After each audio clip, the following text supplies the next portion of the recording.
I know a lot about Texas. I have many friends in Texas, many friends. I would love to get Texas because of my relationship to Texas, so many friends. I get a call from my sister, who's a fantastic person, and then I get a call from my brother, who's a fantastic person. Judge has been very unfair, has not done a good job. He's been a very bad judge. He's been very unfair. But I have a judge who's very unfair. He knows he's unfair. And I'll win the Trump University case. I could settle that case. I could have settled it. I just choose not to. In fact, when I ran, they said, why didn't you settle up that case? I don't want to settle the case. Now, I could have settled that case. I could settle that case. I can settle that case. I don't want to. New York Times, which is failing, really failing badly, which is, I call it the failing New York Times. You have the failing New York Times. It's a failing newspaper, I hate to tell you. Like, seriously failing. And I have great respect for Mexico. I have great respect for its leaders. Its new leader is an amazing person. We're going to get along great with Mexico. Its new leader is a great person, an amazing person. Move their jobs to Mexico. Let's see, Mexico, yeah. Some of you have two jobs. I understand it. You know, nobody else understood it. They're all trying to say, what's going on with Trump? I understand it. It's a crooked system. It's a rigged system. We're running against a rigged system, and we're running against a very dishonest media. The media is very dishonest. Very dishonest. I find the press to be extremely dishonest. I find the political press to be unbelievably dishonest. The press is so damn dishonest. They are so unbelievably dishonest. Commentators are saying on television, people that hate me are saying on television that they have never seen anything like this. They call it the phenomena. It's a phenomena. Bill O'Reilly, he said it's the single greatest phenomenon. He called it the Trump phenomena, is the single greatest phenomena, politically speaking, that he has ever seen in his lifetime. People have said this, that what we are doing is one of the great political phenomena of all time, but very importantly, it's one of the great movements of all time. Repeated affirmations is essentially this. I'm going to try to tell you that 2 + 2 is 5. And how am I going to convince you of that? Well, let's say I got Stephen Hawking to talk in his way, in a muffled tone, about the new mathematics which allows 2 + 2 to be 5. And then I got a Nobel Prize winner who said, yes, there are conditions under which 2 + 2 could be 5. And then another speaker and another speaker. And pretty soon it's repeated so much that you start to believe that maybe 2 + 2 is 5 or could be 5. That's what repeated affirmations is. Say the lie over and over again with authority figures, and it starts to be believed. Here's Joseph Goebbels, the propaganda minister of Nazi Germany.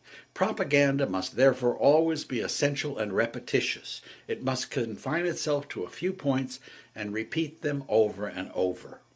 Okay, thank you, Mr. Goebbels. Now, George Bush said almost exactly the same thing. See, in my line of work, you got to keep repeating things over and over and over to kind of catapult the propaganda. Well, that's exactly what happened with Iraq. In this particular country, Libya, at this particular moment, we were faced with the prospect of violence on a horrific scale. To be blunt, we went down that road in Iraq. The terrorists attacked us and killed 3,000 of our citizens before we started the freedom agenda in the Middle East. What did Iraq have to do with what? The attack on the World Trade Center. Nothing. And so at my direction, America led an effort with our allies at the United Nations Security Council to pass a historic resolution that authorized a no-fly zone to stop the regime's attacks from the air and further authorized all necessary measures to protect the Libyan people. To date, the U.S. spends $10 million a day bombing Libya while involved in war in Afghanistan and still occupies Iraq with 47,000 troops. Part of that spending has included 801 strike missions against Libya. Our most effective alliance, NATO, has taken command of the enforcement of the arms embargo and the no-fly zone. Last night, NATO decided to take on the additional responsibility of protecting Libyan civilians. Dreams are my reality, the only kind of real fantasy.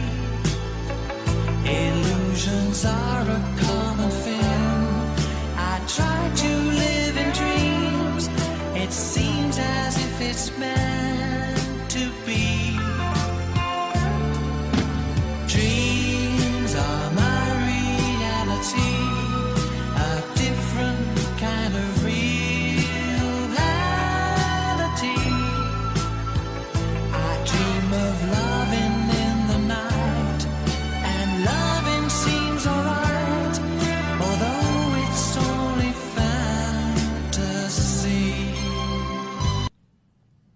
I made it clear that Gaddafi had lost the confidence of his people and the legitimacy to lead. Go to hell, Obama. We're not afraid from you.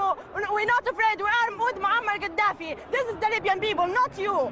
This is the Libyan people. All the Libyan people with Muammar Gaddafi. Muammar Gaddafi, our leader. We will not let him go, and he will not go.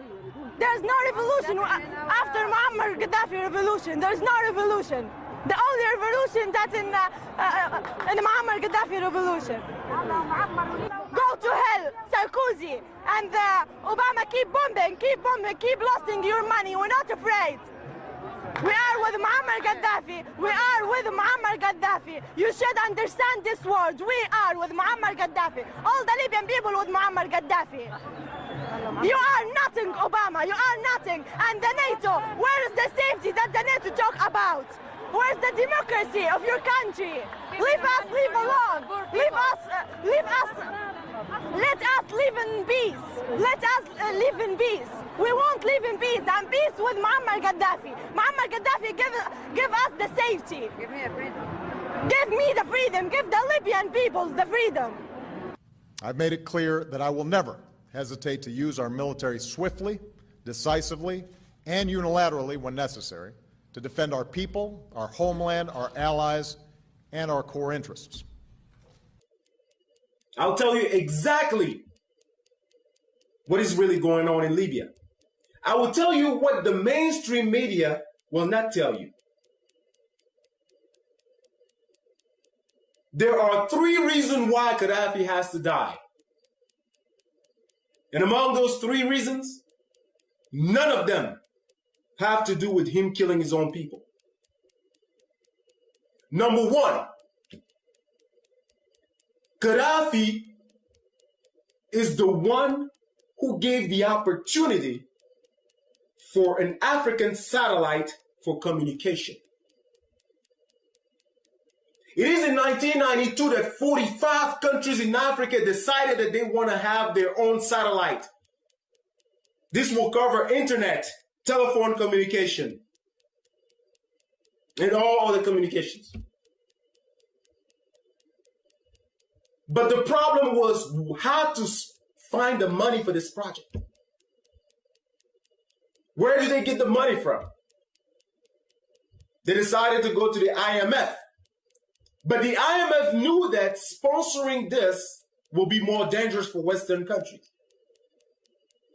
Why?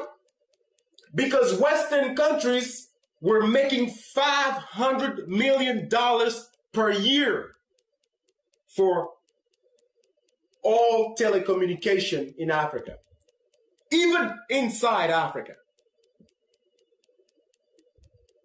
$500 million per year. Not includes interest. That's how much they were making. So it is in 2007 that Gaddafi will come up with most of the money for this project.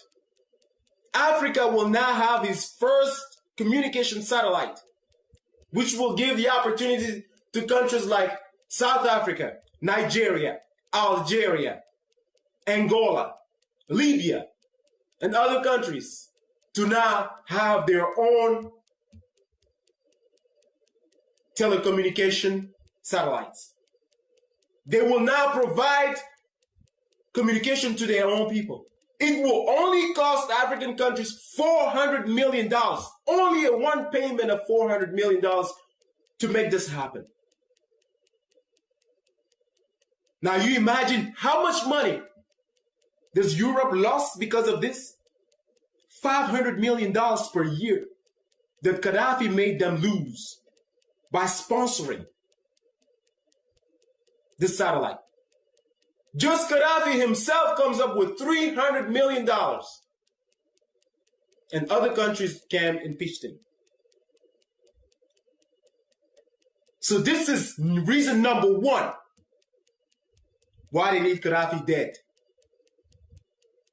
2, Gaddafi and African countries decide to create 3 major banks in Africa. 1, the AMF, African Monetary Fund. The African Monetary Fund will headquarter in Cameroon, Yaoundé. This was to be created in 2011, this year. With the African Monetary Fund, African countries will no longer need to go to the IMF, which is the International Monetary Fund. So just imagine yourself how much money Europe will lose if the AMF is created. When Western countries found that this is what was happening, they actually wanted to be part of it. I believe it is in 2006 in Yaoundé, Cameroon, that African countries decided that no other countries outside of Africa will be part of the AMF. Now you can imagine what's going on here. Not only that they're trying to cut them money, but on top of that, they don't even want them to be part of this. Because being part of this will mean that they will have to control what is going on. The second bank will be the Central African Bank. The Central African Bank will be headquartered in Abuja in Nigeria. What this bank will do, it will stop African countries from using Western currency. Like if you go to Africa today, countries like Cameroon, Cote d'Ivoire, Gabon, and many other French-speaking countries are using the franc CFA. With this bank, we will have our own currency, like the Naira in Nigeria. Gaddafi, once again, came up with most of the money for this project. And the third bank that was supposed to be created was going to headquarter in Libya, the Bank of Investment. This bank will control most of investment in Africa. The Central Bank of Investment.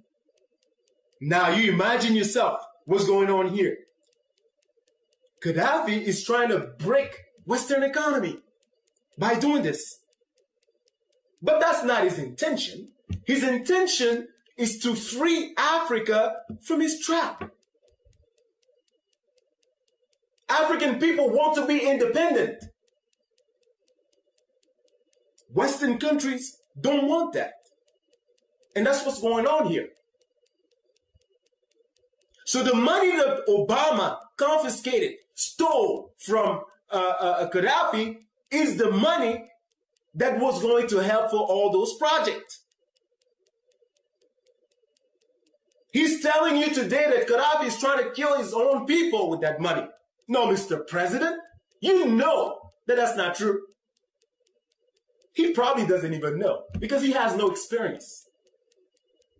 He has no experience. He doesn't even know what's going on. He's like a puppy. They tell him what to do.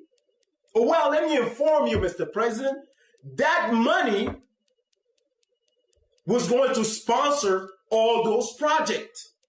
That money that you confiscated from Libya. The third reason why Gaddafi has to die has to do with the United States of Africa. This man has been pushing African countries to unite, just like the United States of America.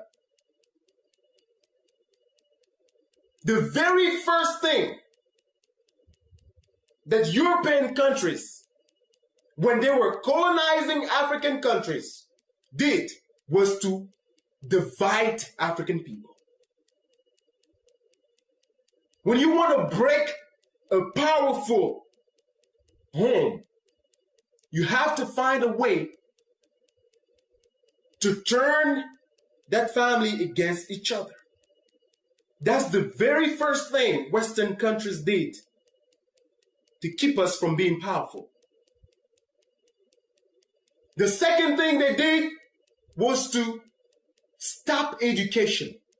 Make sure that African people are not educated.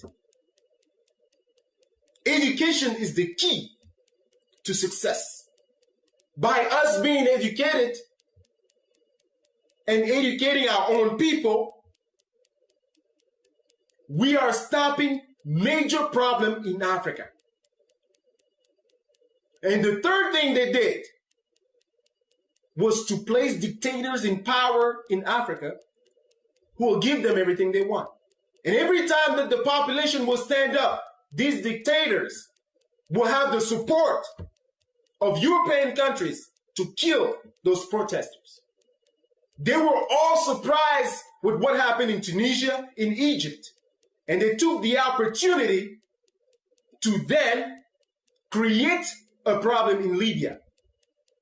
Not one of you will show me footage of the same uprising that we saw in Egypt, in Tunisia, in Libya. Not one of you will show me that type of footage. This was created by Western countries. When you go to Libya, you get free education. I'm talking about college education. Free healthcare. When you are newlywed and you don't yet have a job, you get free apartments. Libya is a beautiful country.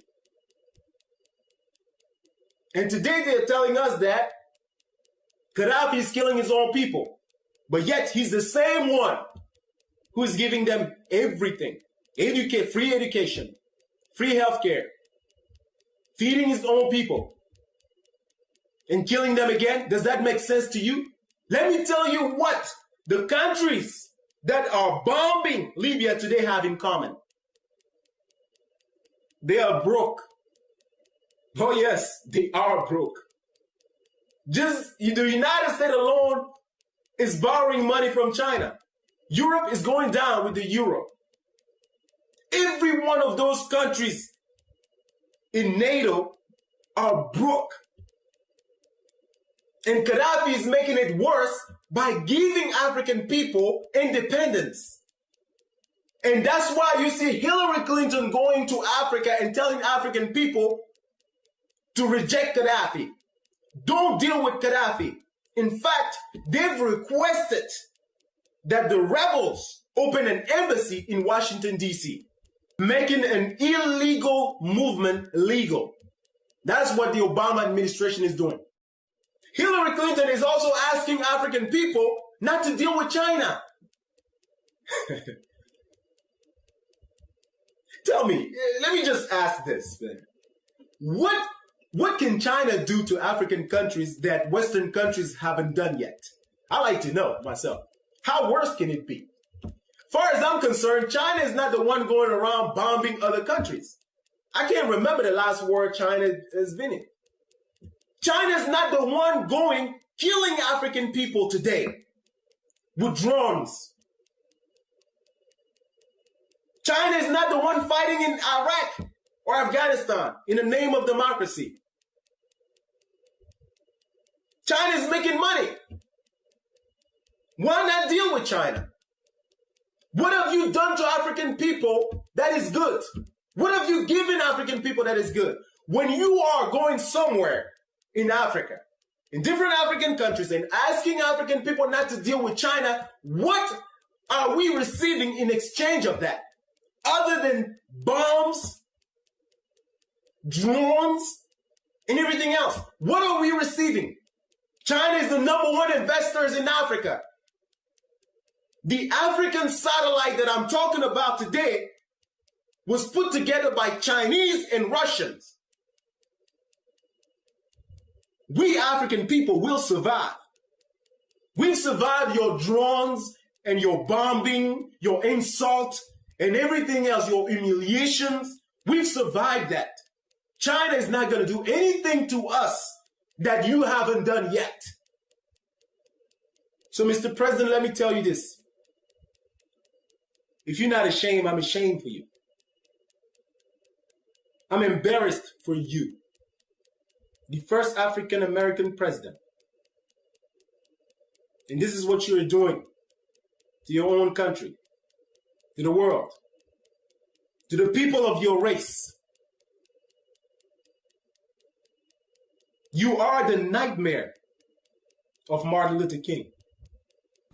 Let us look to the future with confidence and hope, not only for our own country, but for all those yearning for freedom around the world. Thank you. God bless you. And may God bless the United States of America. Thank you. Gaddafi said no to slavery. Gaddafi said he will not give in. We will remember him as the leader who gave his life for his people. So as you celebrate the death of Gaddafi today, future generation will remember that Gaddafi gave his life on the battlefield. He was a man so strong and bold. So Bismillah, Rahman, Rahim. They were the best of friends, Zapateri, Berlusconi, and Sarkozy of France. Eat, dine, and boonga boonga, and flock together, they did like birds. Handshakes of treachery, hypocrisy, and jealousy soon flooded the press. Popular uprising in Tunisia, Syria, and Egypt rustled the nest. They planted rats and cockroaches to rebel against Gaddafi and cause a blunderous historical mess. In a twinkle of an eye, the eating, the dining, and the boonga boonga must be suppressed, and the best put together to rest, having been replaced by drones from America, Italy, France, and the rest. What a shame! It's a shame! A big shame! Kai! A shame! Yes! While the toothless bulldog of an African Union sat and watched so powerlessly, Libya was ransacked by mafias and ninjas so vehemently. What was his crime? He wanted the African currency for his oil. He wanted to pay the price. He was slaughtered like a dog on his own soil. He rejected the Arab League and flocked with his African identity. He regretted his past and wanted to see Africa in total sanity. Muammar al-Gaddafi was a threat to Western hypocritical capitalists. Free food, shelter, healthcare, and education he gave to his people as a champion of all African socialists.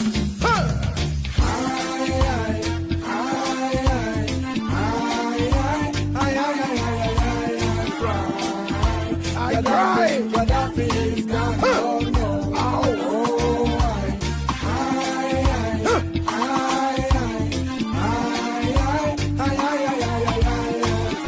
I cry. Gaddafi is gone. Murderous. My fellow Americans, tonight I want to talk to you about Syria, why it matters, and where we go from here. Over the past 2 years, what began as a series of peaceful protests against the repressive regime of Bashar al-Assad has turned into a brutal civil war. Over 100,000 people have been killed. Millions have fled the country.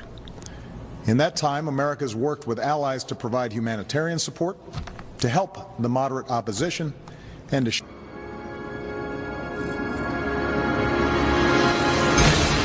I don't think there was one Wall Street genius, of which I know many, but they're not geniuses. There's not one that predicted anywhere close to these job numbers. I thought they were going to be good.